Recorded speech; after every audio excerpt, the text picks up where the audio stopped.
Welcome back to part 2 of my eyeshadows video, my eyeshadow palette video. I'm going to jump straight in and show you my probably the least exciting palettes, but still some of my favourite nevertheless. So it's my MAC palettes. I have 2 of the larger ones and 1 of the quads. So the ones I have are, I mean, nearly all of you I'm sure know about these palettes. You get the refill eyeshadows separately. They don't come in the pot like the normal single ones, and they're a couple of quid cheaper. And then like this palette cost me a tenner. Well, it costs a tenner. I didn't pay a tenner. I got my discount, but it does cost around 10 quid in London. So that'll vary depending on where you live.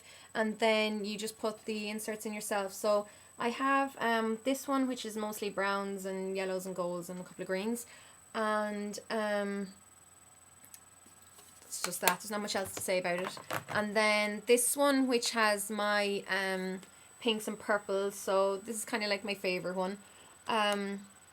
It's one I'd use on a lot of people, to be honest. But pinks and purples are kind of universally suited to pretty much everyone. I only have like 2 mattes I think in this, but it's still love it. I use it a lot. One of my favourite palettes. And then I'm keeping the quad then for highlight ones. So I have my gesso, nylon and shroom. And I'm going to get just another highlight to pop in here as soon as possible to fix it up, just to fill it up. So I think this palette was maybe $4.50, and then the same price for the inserts for this one again. So that's those MAC palettes. Like I said, most of you have seen them before, but they still fit into my favourites category. The next one I'm going to show you is actually the Z palette. So you get the actual palette by itself. It comes empty. It's just a palette from zpalette.com. If you haven't heard of it before and you're more interested about it, check out Encore's video.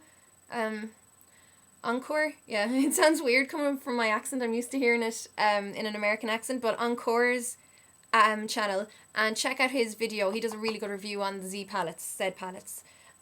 So I just filled up my one with just a few random excess eyeshadows I had that I depotted. Some of them Makeup for Everyone just sticks to it fine, but a couple of my cheaper ones, it's not an actual metal pan that it's in. It must be some kind of weird cheap metal because it doesn't stick to the magnet, and I had to put a bit of like blue tack on the back of it, but it works fine. It still sits in place. And the thing I love about the Z palettes is that you can see in the front to see what you're looking for and see exactly what colours are in them.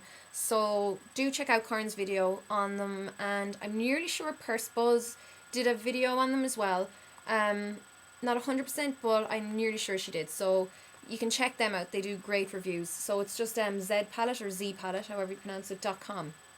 So it's that one. Okay, next it's another palette I've shown before, but just for the whole thing of this video I'm going to show you again. It's my Kryolan Viva Brilliant Colour Medley palette. So it's from Kryolan. I said that before, and it's this massive one here. I got this as a gift, so I'm not sure of the price. I kind of had a quick look on the internet to see how much it was on eBay and stuff, and it's anything from like 40 to 80 and anything in between. But really, really good colours, brilliant colour payoff. Can be used wet and dry, and blends really well. So comes with a massive mirror there, you can see, which is kind of handy. I mean, it's a big enough mirror that you can happily comfortably do your makeup in. So yeah, that's that one. I've shown it before, like I said. So it's just really big pans, nice size. I mean, it's huge, so you'd hardly put it in your makeup bag, but you still get a lot of use out of it if you like colours. So I just want to say quickly, if anyone's wondering why I have so many palettes, I am a makeup artist, in case you think I just have this weird obsession with collecting makeup. I know a lot of people do. There's nothing wrong with it. I collected makeup before I started working professionally in makeup, but these do go to good use. They're not just sitting sadly and alone and never used in some kind of storage place. So they are happily used at some stage or another. So I'm going to show you just the last few in another video, because like I said, I need to keep it short, and there's only three left to show. So see in the final